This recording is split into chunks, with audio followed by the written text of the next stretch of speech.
Good morning students. ये देखिए, आज आप करेंगे वर्कशीट नंबर 30 जो कि 11 सितंबर के लिए बनाई गई है।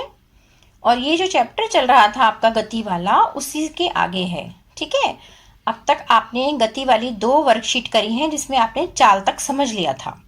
ठीक है, थोड़ा सा हम प्रीवियस इसको रिवाइज कर लेते हैं, उसके बाद हम वेग पर आते हैं जो इस वर्कशीट में समझाया गया है। ओके, तो पहले वाला अगर आप देखेंगे एक बार, तो पिछली वर्कशीट में हमने समझा था कि गति क्या है। ठीक है, कोई भी वस्तु अगर अन्य वस्तु की तुलना में अपनी जगह बदलती है, यहाँ से कहीं और चली, मतलब उसकी जगह बदली, अवस्था में परिवर्तन हुआ, तो वो गति कर रही है। ठीक है, इस तरह वस्तु की 2 भौतिक अवस्थाएं होंगी, विराम अवस्था और गतिज अवस्था। विराम अवस्था जिसमें स्थिति में कोई बदलाव नहीं हो रहा, और गतिज अवस्था जिसमें स्थिति में बदलाव हो रहा है। विराम कहते हैं ना, विराम चिन्ह लगाओ, विराम हो जाओ, मतलब पूर्णतः एकदम खड़ा हुआ, स्थिर, जैसे स्थिर पेड़, खंबा, इमारत, ये सब आपने पढ़ा है पिछली वर्कशीट में।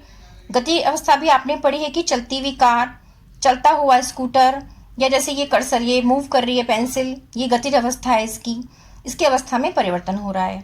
गतिज अवस्था के भी कई प्रकार आपने पढ़े थे। उसके बाद इस गति को, बल, दूरी, इन सबको हमने एक नाम दिया था भौतिक राशियों का। पहली वर्कशीट जो आपने करी उसमें बताया था कि वो राशियां जिनको मापा या तोला जा सकता है वो सब भौतिक राशियां होती हैं, कॉमन नाम है उनका एक। ठीक है, इसमें सारे एग्जाम्पल्स आ जाएंगे, लंबाई, द्रव्यमान, समय, ताप, दूरी, चाल, जो आप वेग पढ़ेंगे अभी वो भी, त्वरण, ये सब इसमें आएगा। इन भौतिक राशियों को भी हमने 2 भागों में बांटा था, सदिश और अदिश। इनके आंसर्स भी आप ठीक से लिख चुके हैं कि सदिश राशियां वो जिसमें परिमाण और दिशा, मतलब मान भी दिया होगा कि कोई वस्तु कितने वेग से चल रही है, माना 5 मीटर पर सेकंड से चल रही है और पूरब दिशा में चल रही है, तो ये सदिश राशि है, वो वेग हो गया। लेकिन उसी चीज को हम कहें कि कोई भी वस्तु जो है वो चल रही है 5 मीटर पर सेकंड की चाल से, हमने दिशा नहीं बताई, तो वो चाल हो गई। दोनों मीटर पर सेकंड में है, लेकिन एक में दिशा है, एक में दिशा नहीं है, तो एक सदिश राशि है और एक अदिश राशि है। ठीक है, तो यहां तक आपको क्लियर था। इसके बाद गति मैंने आपको समझा दी। गति को नापने के लिए हमने फिर क्या करा, कोई भी वस्तु अगर अवस्था परिवर्तन कर रही है तो हमने एक और भौतिक राशि ली, उसको हमने कहा था दूरी, जो आपने इससे पहले वाली वर्कशीट में किया था कि दूरी क्या होती है। दूरी क्या है, किसी वस्तु द्वारा तय किए गए निश्चित पथ के माप को दूरी कहते हैं।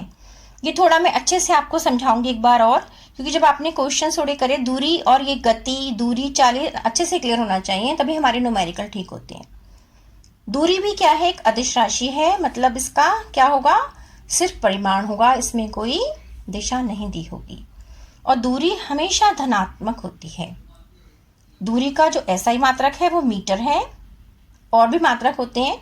छोटी दूरी को हम सेंटीमीटर में नाप सकते हैं और बड़ी दूरी को हम किलोमीटर में नाप सकते हैं, लेकिन जो हम पद्धति में लेके चलते हैं SI, वो मीटर है। इस पे भी क्वेश्चन आ रहा था, इसलिए आप इसको ध्यान रखेंगे इस बात को। ओके बेटा, देखो बेटा, दूरी पढ़ी थी ना अभी, दूरी और विस्थापन, ये दोनों पिछली वर्कशीट में पढ़ा है। विस्थापन क्या है, जो दूरी है वही विस्थापन है, पर कुछ अंतर तो होगा जब हमने नाम दिया अलग। तो विस्थापन क्या है, विस्थापन होता है मूल बिंदु से अंतिम स्थिति तक की न्यूनतम दूरी। अब इसको कैसे समझा था आपने पिछली बारी, ये हमने ऐसे समझा था कि माना आप अपने दोस्त के घर गए, ठीक है, आप अपने घर से अपने दोस्त के घर गए, दोस्त के घर गए तो आपने कितनी दूरी तय करी, माना 10 किलोमीटर आपके दोस्त का घर था। ठीक है, तो आप अपने घर से अपने दोस्त के घर गए। इस एग्जाम्पल को यहां से देख सकते हैं। सपोज ये देखिए, ये आपका घर है, इसको हमने 0 किलोमीटर मान लिया। ठीक है, और आपका दोस्त जो है कहीं बाहर रहता है, 110 किलोमीटर है तो बाहर ही रहता होगा। आप अपने घर से अपने दोस्त के यहाँ पर गए, ठीक है, ये आपका दोस्त मिल गया आपको, तो आपने 110 किलोमीटर की दूरी तय की। यहां पर आपका विस्थापन क्या हुआ, मूल बिंदु से अंतिम स्थिति क्या है, आपके दोस्त का घर, मतलब O से B तक दूरी भी 110 किलोमीटर हुई और विस्थापन भी, जैसे कि इसमें लिख के देखिए दिखाया गया है। तो यहां पर दूरी और विस्थापन का मान सेम आया। लेकिन अब क्या हुआ, अब आप अपने दोस्त के घर गए, फिर आपका मूड चेंज हो गया कि वापस अपने घर ना जाऊं, बीच में चलो एक और मेरे रिलेटिव रहते हैं, उनके यहाँ भी होते हुए चलते हैं। तो आप वहाँ बी पॉइंट से अपने दूसरे रिलेटिव को मिलने चले गए ए, यहाँ पर आपको ये रिलेटिव मिल गया। ठीक है, तो अब क्वेश्चन आता है कि आपने दूरी कितनी तय की और विस्थापन क्या हुआ। ठीक है, तो अब यहाँ दिमाग लगाना पड़ेगा। चेंज हो गया यहाँ पर कुछ, क्यों? क्योंकि जब आप यहाँ से यहाँ तक गए ये दूरी, प्लस आप बी से ए तक चले ये भी दूरी आएगी, तो 110 और 50 कितनी होगी दूरी बीच की? 60 रह गई ना। देखो 10 खाने गिन लो, 10 20 30 40 50 और 1 60 किलोमीटर की दूरी आपने ये तय कर ली, और 110 तो आप पहले चली गए थे, तो इसका मतलब आपने कुल 170 किलोमीटर की दूरी तय करी। अब बात करते हैं विस्थापन की।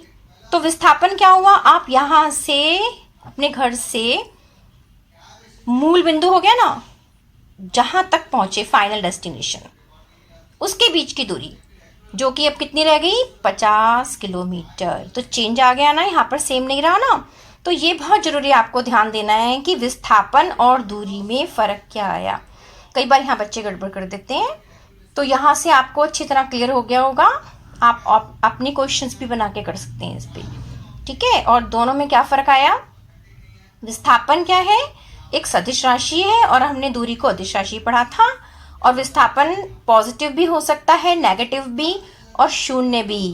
क्योंकि माना आप यहीं इसी स्थिति से वापस यहाँ पर आ जाते, तो आपका फाइनल डेस्टिनेशन मूल बिंदु भी वही था और आपका घर भी वही है, तो कुल विस्थापन तो जीरो ही होता ना। जहाँ चले वहीं वापस पहुँच गए, यहाँ ना रुक कर सीधे यहीं आ जाते, तो विस्थापन जीरो भी हो सकता है। ठीक है, तो ये हमने सारा क्या एक्सप्लेन करा है पिछली दोनों वर्कशीट्स को, इस पर अपने क्वेश्चन भी किए थे। अब हम आज की वर्कशीट को देख के चलते हैं कि आज हमने क्या सीखना है। तो देखो, आज की वर्कशीट को हम अगली वीडियो में समझेंगे, जो कि हमारी चाल से आगे की होगी।